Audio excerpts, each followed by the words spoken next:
আজকের এপিসোড আগেই বইলা রাখি, এটা অ্যাডাল্ট এপিসোড, তবে পলিটিক্যাল এপিসোড অবশ্যই। তাই ভিউয়ার ডিসক্রিপশন যারে বলে মানে শুধু প্রাপ্তবয়স্করা দেখবেন, এটা পারিবারিকভাবে উপভোগের ভিডিও না।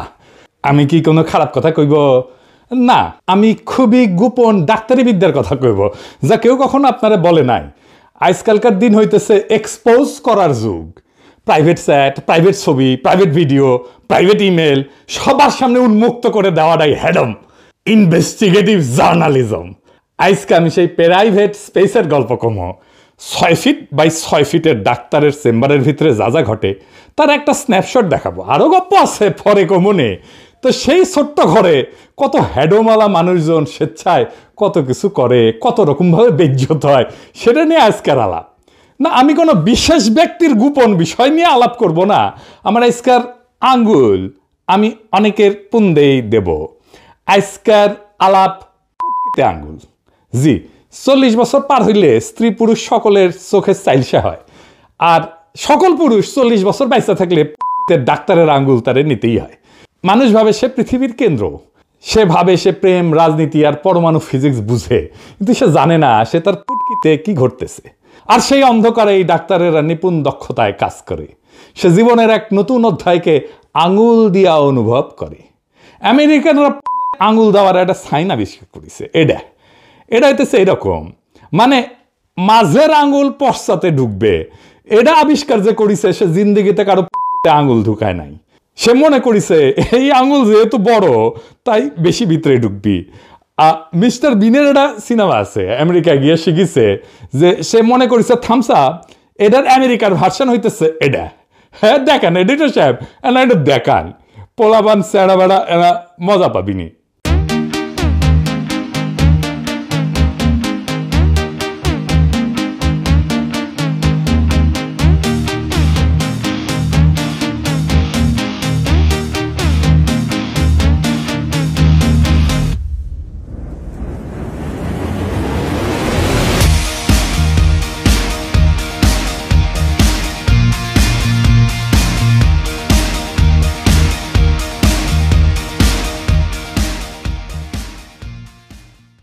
কিন্তু কথা হইতেছে আপনার এই আঙ্গুলটা বড় হইলেও এটা ভিতরে ঢুকবি না। হ্যাঁ, বেশি বড় জোর এই পর্যন্ত ঢুকবি, এইখানে এসে আটকে যাবি, এই যে এটি আটকে যাবি। হ্যাঁ, তার উপরে এই আঙ্গুল শক্তিশালী না। হ্যাঁ, পুটকির ভিতরে আঙুল আপনি ঢুকাইতে পারবেন না, ভেঙে যাবে, আঙুল ভেঙে যাবে, কিন্তু পুটকির কিছু হবে না। পুটকির স্ফিংটার হেভি টাইট, বুঝছাও? সেই জন্যে আমেরিকান ফাকিং সাইন, আমেরিকান ড্রিমের মতোই অকাজের ইচ্ছা আছে, কিন্তু কখনো এটা বাস্তব হবে না।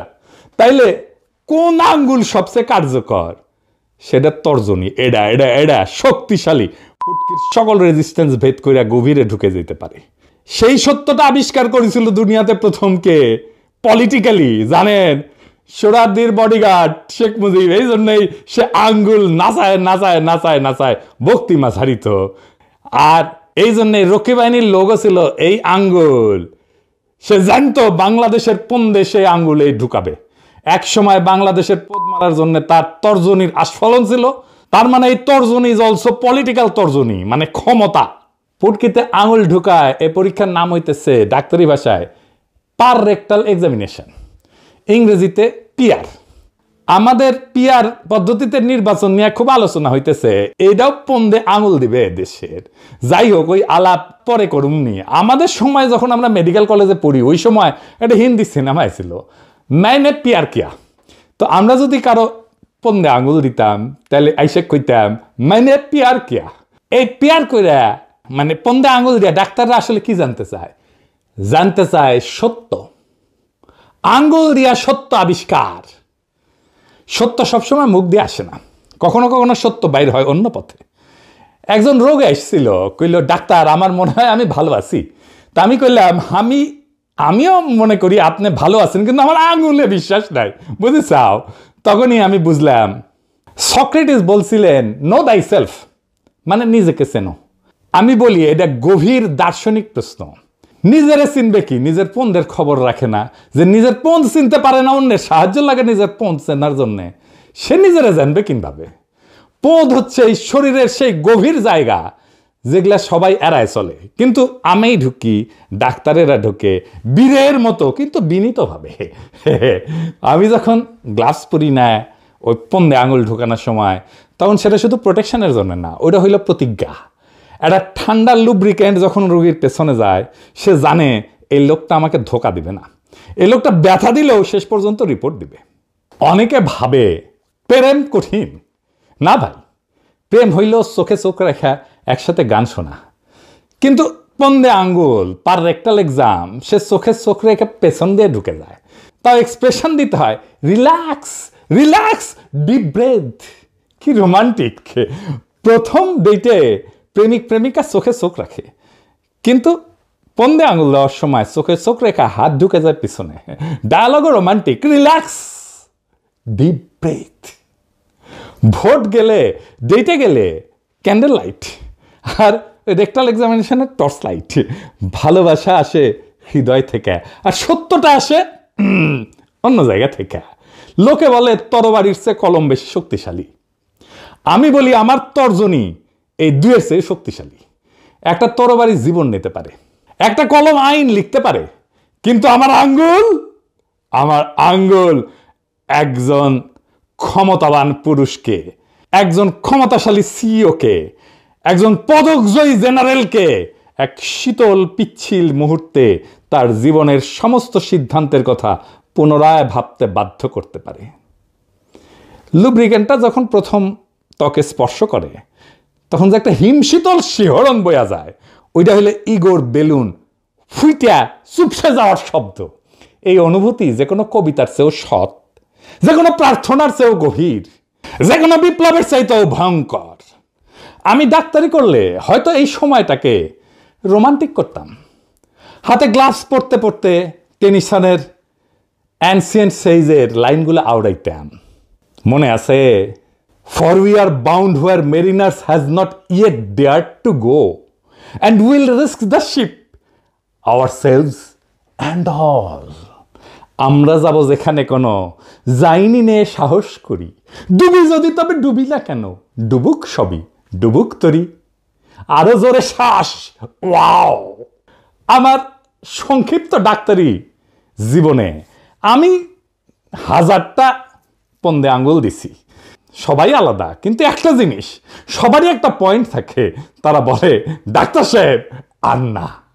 5th ইয়ারে আমি ফাইনাল পরীক্ষা দিচ্ছি। সার্জারির মেডিকেল কলেজের ফাইনাল পরীক্ষায় সারাদিন ধরে চলে। একটা কেস থাকে, বলা হয় লং কেস। মানে আপনাকে একটা সত্যিকারের রোগী দেওয়া হবে, একটা বেড দেওয়া হবে, আপনি সেই রোগীকে দেখবেন, তার কি রোগ হতে পারে সেটা ডায়াগনোসিস করবেন, কি কি পরীক্ষা নিরীক্ষা দেওয়া যেতে পারে সেটা দেখবেন, এবং আপনাকে ওই রোগীর বিছানার পাশে সেই বাঘা বাঘা প্রফেসররা আইসা প্রশ্ন জিজ্ঞেস করবে। আপনি কি পাইছেন, কেন পাইছেন, কেন মনে করতেছেন এটা এই অসুখ ওই অসুখ না। এই পুলসেরাত পার হইতে হবে, তাইলে আপনি নামের আগে ডাক্তার লিখতে পারবেন। তো আমার ভাগ্যে পড়লো একজন রোগী যার প্রোস্টেটের সমস্যা। এই রোগীকে পুটকিতে আঙুল দিয়ে এক্সামিনেশন করতেই হয়। আমি হিস্ট্রি টিস্ট্রি নিয়ে তারে এক্সামিনেশন করার জন্য গ্লাভস চাইলাম, ভেজলিন চাইলাম, আর কইলাম ওয়ার্ড বয়কে পর্দাটা লাগাই দেন ভাই। পর্দা লাগানো শেষ হইলো, আমার গ্লাভস পরাও শেষ। আমি হাতে ভেজলিন লাগাইতেছি আঙ্গুলে ভালো করে, এটা প্রবেশ করাবো একটু পরেই। তো ওই লোকটা আমার গলা জাপটায় ধরে আমারে কইল, আমারে কইলেন না। প্রেমিকা তো আবেগ নিয়ে প্রেমিকার গলা চাপটায় ধরে না। তাই কইলাম, কি কইলেন না ভাই? ওই যে ওইটা। আমি বললাম, আমাকে তো করতেই হবে, আমাকে তো দেখতে হবে, আমাকে পরীক্ষা দিতে হবে, পাশ করতে হবে, আমাকে প্রশ্ন জিজ্ঞেস করবে। সে তখন আমার পা জড়ায় ধইরা বলল, আপনার পায়ে পড়ি, আমাকে এই কাজ কইলেন না। আমার সামনে দৃশ্যপট পাল্টায় গেল। মনে হইলো আমি একটা সিনেমার ভিলেন, আমার সামনে এক উদ্ভিন্ন যৌবনা নায়িকা যে আমার পা ধরে বলতেছে, আমার এই সর্বনাশ করবেন না। আমি বললাম, আমি এই কাজ না করলে আমি কিভাবে বুঝবো যে আপনার এইটা একটা নিষ্পাপ প্রোস্টেটের নন ক্যান্সারাস ফুলে ওঠা নাকি ক্যান্সার? আমাকে তো দেখতে হবে। রোগী বলল, স্যার আমি গ্যারান্টি দিতেছি এটা ক্যান্সার না। বললাম, কেমনে বুঝবেন এটা ক্যান্সার না? আপনার তো রোগী। সে বলল, আমার এই পন্দে কি কম মানুষ আঙুল দিছে, আর আমি এই পরীক্ষার কেস হিসেবে কি কম দিন ধরে আছি ডাক্তার সাহেব। তার মানে সে পন্দে আঙ্গুল দিতে দিছে সবাই রে, কিন্তু আমাকে সে দিতে রাজি না। আমার মনে হইল সেই সাইদ খোকনের মতো, বারবার শুধু আমার সঙ্গে, বারবার শুধু আমার সঙ্গে, কেন? আর মানুষ পান নাই, বারবার শুধু আমার উপরেই, বারবার শুধু আমার উপরেই, কেন কেন? আজকে আপনি যতই বিব্রত হন, আপনার মুক্তি নাই এই পুন্দে আঙুল ঢোকানোর পর্ব থেকে। জাপল সার্ট বলছিলেন human is condemned to be free. আমি বলি human is condemned to be fingered. হ্যাঁ, আপনি প্রেসিডেন্ট হইলেও আপনার রক্ষা নাই। জো বাইডেনের পশ্চাতেও আঙুল ঢুকে, আমাদের সুপ্পুর প্রস্টেটে ঝামেলা আছে, ওর পুটুতেও অনেকেই আঙুল দেয় নিয়মিতই। তাইলে আসল ক্ষমতা কোথায়? ডাক্তারের আঙ্গুলে। ফুকো বলছিলেন পাওয়ার সার্কুলেটস। আমি বলি ক্ষমতা ঘোরে না, ঢোকে সোজা আঙ্গুল হইয়া। অরওয়েল বলছিল big brother is watching you. আমি বলি big brother is fingering you. Surveillance camera না, গ্লাভস পরা হাতি আসল ক্ষমতা, এটাই রিয়ালিটি চেক। আর এই পরীক্ষাটা কিন্তু ফ্রি না। প্রত্যেকটা মেগা প্রজেক্ট, প্রত্যেকটা নতুন আইন হইল আঙ্গুলের আর একটা ধাক্কা, যা আরো গভীরে যায়। তারা এটাকে উন্নয়ন বলে, কিন্তু জনগণ কেবল চাপ অনুভব করে। আর দেশের মিডিয়া, তারা হইল রাষ্ট্রীয় লুব্রিক্যান্ট। রাতের টকশোগুলোতে তারা এমনভাবে পিচ্ছিল পদার্থ লাগায়, এমনভাবে বোঝায় যে এইবারের আঙুলটা আগের বারের চেয়ে ভালো। আর এই অস্বস্তিটা আসলে অগ্রগতির লক্ষণ। তার এমন এক পিচ্ছিল বয়ান তৈরি করে যাতে ক্ষমতার আঙুলটা বিনা বাধায় ঢুকে যেতে পারে জনগণের পশ্চাৎ দেশে। আর জনতা কেবল শূন্য পকেট নিয়ে বসে থাকে। ক্ষমতা আর এই আঙ্গুল শুধু ঢুকে না, ঢুকে জানান দেয় এর নামই শাসন। জনতাকে বলা হয় এটা আপনার ভালোর জন্যেই, জাতির স্বাস্থ্যর জন্যে এটা একটা রুটিন চেক আপ। সরকারি দলের আঙুল অভিজ্ঞ, কড়া পড়া, সে সব সংবেদনশীল জায়গা চেনে, কোথায় চাপ দিলে কাঙ্ক্ষিত প্রতিক্রিয়া পাওয়া যাবে সে জানে। আর বিরোধী দল, তারা নতুন লুব্রিকেন্ট মাখানো গ্লাভস হাতে নিয়ে অপেক্ষা করে আর প্রতিশ্রুতি দেয় এক কোমল স্পর্শের, এক গণতান্ত্রিক অনুসন্ধানের। কিন্তু জনতা এখন সব বোঝে। 40 বছর পর পুটকিস ফিংটারও আঙুল চিনতে শেখে। সে জানে আঙুল বাম দলের হোক আর ডান দলের হোক, গন্তব্য একটাই, লক্ষ্য একটাই, রাষ্ট্রের প্রোস্টেট গ্রন্থি পরীক্ষা করা। আর প্রতিবারের ডায়াগনোসিসও একই, benign prostatic hyperplasia of the state. রাষ্ট্রযন্ত্র ফুলে উঠছে, পয়সা উঠছে, পথ আটকায় রাখছে সমস্ত সম্ভাবনার, আর শান্তিতে কাউকে পেশাব করতে দিচ্ছে না। ভোটও একটা পন্দে আঙুল দেওয়া। দেশ মনে করে চিকিৎসা হচ্ছে, পুরা রাষ্ট্রযন্ত্র জনতাকে বলে জোরে নিঃশ্বাস নেন এই ভোটের উন্মাদনা জাগানোর জন্য, তারপরে নিঃশব্দে ঢুকায় দেয় আর এক নতুন আঙ্গুল, নতুন ক্ষমতা। আওয়ামী লীগের আঙুল বাইর হয়েছে মাত্র, এখন বিএনপি রেডি হয়েছে গ্লাভস পইরা। আওয়ামী লীগের নৌকার সাইজ বড়, তাই বহুত কষ্ট হয়েছে। তবে আগামীর ধানের শীষ খুব শান্তির হবে না। ওইটা শুয়া আছে, ধানের মধ্যে শুয়া আছে, ওইটা যখন যাবে তখন টের পাবেন।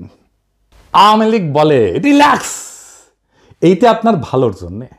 বিএনপি বলে আমরা সফট টাচ দেব, কিন্তু জনগণের সিংটা শিখে গেছে। পার্টি পাল্টায় কিন্তু আঙ্গুলের গন্তব্য ওইটা পাল্টায় না। বাঙ্গুল্যান্ডের সকল প্রগতিশীলরা সলজ্জ সম্পদের হেফাজত করেন।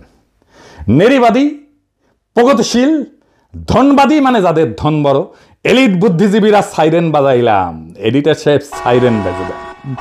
এই প্যান্ডোরার বক্স আপনারাই খুলিছেন, কল্পনাও করতে পারতেছেন না কিভাবে হুতায় দেওয়া হবে আপনাদের দেখানো অস্ত্র দিয়াই।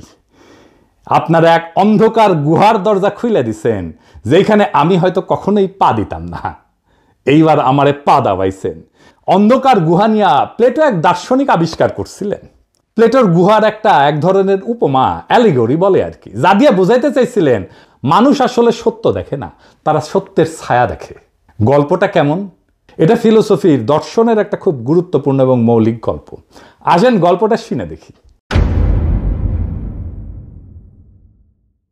ধরেন একটা গুহার ভিতরে কয়জন মানুষ ছোটবেলা থেকে বন্দী, তাদের হাত পা বাঁধা, মাথাও ঘুরাইতে পারে না। তারা শুধু গুহার দেয়ালের দিকে তাকায় থাকতে পারে। গুহার পিছন দিকে একটা আগুন জ্বলতেছে জল জল কইরা, আর সেই আগুনের সামনের দিকে কিছু মানুষ জিনিসপত্র নিয়ে হাঁটাহাঁটি করতেছে, মূর্তি, পশু, গাছপালা। এর ফলে কি হয়? গুহার দেয়ালে সেই জিনিসগুলার ছায়া পড়ে। বন্দি মানুষগুলা জীবনে কখনো আসল জিনিস দেখে নাই, তারা শুধু সেই ছায়াগুলাই দেখে, তাই তারা ভাবে ছায়াটাই আসল সত্য। একদিন যদি হঠাৎ করে তাদের মধ্যে থেকে একদিন কেউ মুক্ত হইয়া বাইরে যায়, তার তো প্রথমে চোখ ধাঁধায় যাবে। সে দেখবে, আরে এতদিন যেগুলোকে আমি সত্য ভাবছিলাম সেগুলো আসলে ছায়া, আসল সত্য বাইরে সূর্যের আলোতে বাস্তব জগতে। যদি সেই লোকটা আবার গুহায় ফিরে গিয়া অন্যদের বোঝাইতে চায় তোমরা যা দেখতেছো সেটা সত্য না, বাকিরা বিশ্বাসই করবে না, হাসাহাসি করবে, বলবে এই পাগল কি সব আজগুবি কথা বলতেছে। আমি হইতেছি গুহা থেকে বাইর হয়ে যাওয়া সেই মানুষ যে ফিরে আইসা নতুন দুনিয়ার গল্প বলতেছি। এর মানে কি? মানে প্লেটো বলতে চাইছেন আমরা সবাই আসলে এক ধরনের গুহায় বাস করি। আমরা সমাজ, রাজনীতি, মিডিয়া এই সমস্ত দেখানো ছায়া দেখা ভাবি এ সমস্তই সত্য, কিন্তু আসল সত্য এর বাইরে গভীর চিন্তা এবং জ্ঞান অর্জনের মাধ্যমে ধরা যায়। সেই জন্যই আমি প্রশ্ন তুলি, সেই জন্য আমি নতুন সত্যের সামনে দাঁড় করায় দিই জাতিকে। সকলে বিভ্রান্ত হইয়া যায়, মনে করে এতদিন যা জানছি সব ভুল, কেমনে হয়? আমি সেই মানুষ যে গুহায় কোনো ছায়া দেখি না, আমি গুহার গভীরে যা অনুভব করি। আমাকে যদি বলা হয় আপনি তো ডাক্তারি করেন নাই, কিন্তু ডাক্তার হিসেবে আপনার কোনো অন্তিম ইচ্ছা আছে? আমি বলবো হ্যাঁ আছে। আপনারা যদি জিজ্ঞেস করেন কি সেইটা, আমার পৃথিবীতে একজনেরই পন্দে আঙুল দিয়া পরীক্ষা করার ইচ্ছা আছে, সেটা হইতেছে ওয়াকারের পথবালক। ও নিজে বড় ইনভেস্টিগেটিভ জার্নালিস্ট, ইনভেস্টিগেটিভ জার্নালিজম করে, কিন্তু আমার গবেষণার আকাঙ্ক্ষা হচ্ছে যে কিভাবে বাংলাদেশের দুই জাদরেল জেনারেল আজিজ আর জেনারেল ওয়াকার, এই দুইজন একই পথ বালককে পছন্দ করলো। দুইজন জেনারেল একই পথ বালককে পছন্দ করছে, এটা ইতিহাসে নাই, এটা ইতিহাসের এক অবিস্মরণীয় ঘটনা। আর দ্বিতীয় কারণ হইতেছে আমি কখনো কুত্তার পন্দে আঙ্গুল দেই নাই, এই প্রথম এই একটা কুত্তার পন্দে আঙ্গুল দিয়া দেখতে চাই। আমি যেহেতু ভেটেরিনারি সার্জন না, আমার এই সুযোগ হবে না কোনোদিন। আমি ওর পন্দে আঙুল দিয়া দেখতে চাই, কুত্তার পন্দে আঙুল দিয়া কেমন অনুভূতি হয়। আমি আঙুল দিয়া দেখতে চাই এর মধ্যে বিশেষ কি আছে এই দুই জেনারেলকে আকর্ষণ করলো। নিশ্চয়ই কিছু আছে। তবে পদ বালক যদি পদের বুটিক খোলে, আমি সেখানে তার মার্কেটিং ক্যাম্পেইন করে দেবো, বিনা পয়সায় স্ট্র্যাটেজি তৈরি করে দেবো, মার্কেটিং প্ল্যান তৈরি করে দেবো, প্রফিট লস অ্যাকাউন্ট তৈরি করে দেবো, তার সাথে সাথে আমি তার বিজ্ঞাপনও করে দেবো। বিজ্ঞাপনের জিঙ্গেলও তৈরি করে ফেলছি, শুনবেন সেই বিজ্ঞাপনের জিঙ্গেল। এমন পুটু কোথাও খুঁজে পাবে না কো তুমি, সকল পুটুর রানী সেজে স্বামীর পুটু ভূমি, সেজে স্বামীর পুটু ভূমি, সেজে স্বামীর পুটু ভূমি।